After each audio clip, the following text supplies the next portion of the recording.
During Thursday's daily press briefing, U.S. Department of State Deputy Spokesperson Marie Harf said that she had not heard that a delegation of Turkish officials led by Prime Minister Ahmet Davutoğlu was currently in the U.S.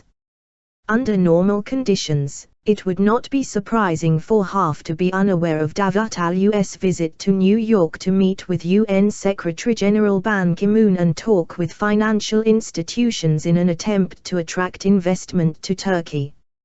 However, this is Davutoğlu's first visit to the US after becoming Prime Minister last year in August. Since then, Davutoğlu has not once spoken to US President Barack Obama, and despite being in the US, he will not have a single appointment in Washington. President Recep Tayyip Erdoğan recently admitted that his previously close relationship to Obama somehow turned sour. When asked whether there would be a meeting between Turkish and US officials, Harf said that she had no knowledge of such a meeting. Deputy Prime Minister Ali Babacar, the minister responsible for the Turkish economy, and Finance Minister Mehmet Şimşek are among those accompanying Davutoğlu. When Erdoğan was Prime Minister, he was in frequent contact with Obama, working closely on many issues.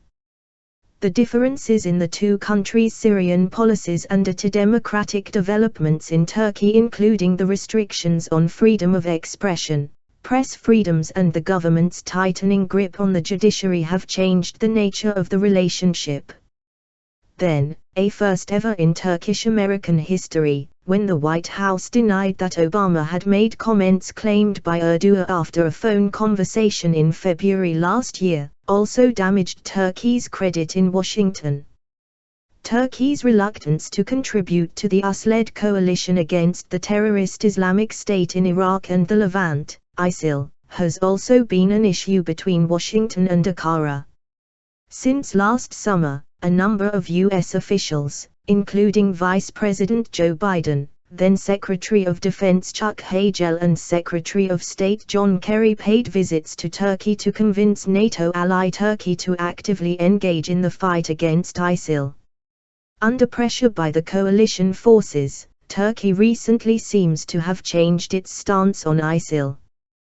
One important sign came last month when Turkey finally signed a deal with the US on a train and equip program designed for the moderate Syrian opposition. Although both sides said previously that in principle Turkey and the US had agreed the deal, the actual agreement did not come through until the end of February. The details of the agreement are still not clear, but Turkey says that when it trains the Syrian opposition, it expects the new forces to fight not only ISIL but also the regime of Syrian President Bashar al-Assad. Turkey says that Assad needs to be removed from power, while the US considers the immediate threat of ISIL to be a higher priority.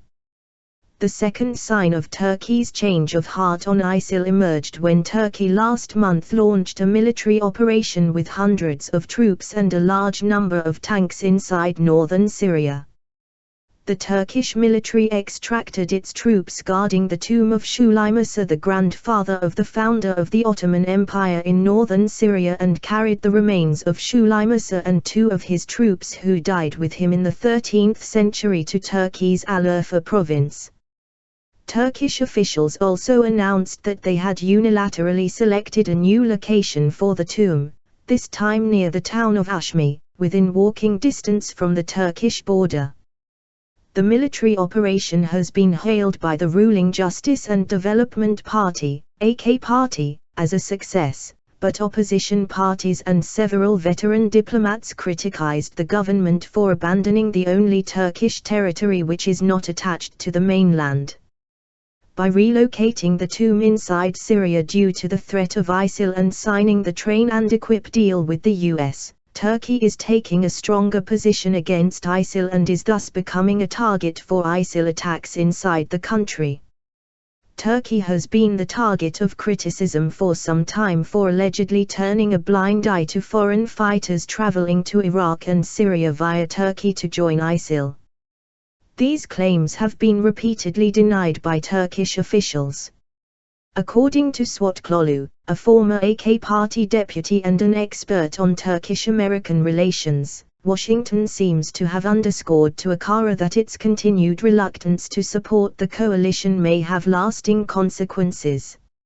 In his column in today's Zama on Wednesday, Davutoğlu said, "In any case, it is welcome news that Turkey is acting as a true member of the coalition. This is a position Ankara should have adopted from the beginning." Speaking to Sunday's Zama, main opposition Republican People's Party, CHP, Adar Deputy Faruk Lulu commented on the reasons why Davutoğlu was not being invited to Washington for official discussions. Washington knows that power, in Turkey, ultimately rests with President Erdoğan and knows that Davutoğlu cannot deliver without his backing. At the same time Obama wants to avoid getting involved in intra-AKP politics, Lulu said in emailed remarks. And finally, Obama has other priorities and Washington may feel, with the train and equip program in place, the Turkish front is best left alone. Other Turkish officials have also found that they are unable to obtain appointments with the U.S. administration officials in recent visits to the U.S. During a short visit to Washington recently, Turkey's EU Affairs Minister Volker Bozkır was unable to meet with U.S. officials. Similarly, Defense Minister Mehmet Yılmaz attended an anti-terrorism summit organized by the U.S. in Washington, but returned to Turkey without having spoken to any senior U.S. government officials.